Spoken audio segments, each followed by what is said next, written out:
1000 కోట్లు కాదు, 500 కోట్లు కూడా కాదు, కేవలం 450 కోట్లతో మంగళ గ్రహం చేరిన దేశం ఏదో తెలుసా? అమెరికా, రష్యా లాంటి సూపర్ పవర్స్ కూడా వేల కోట్లతో ఫెయిల్ అయిన మిషన్.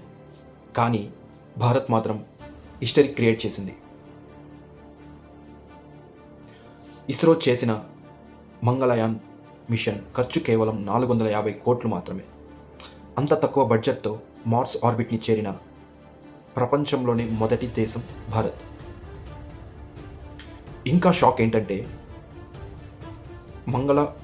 మంగళయాన్ మొదటి అటెంప్ట్లోనే సక్సెస్ అయింది.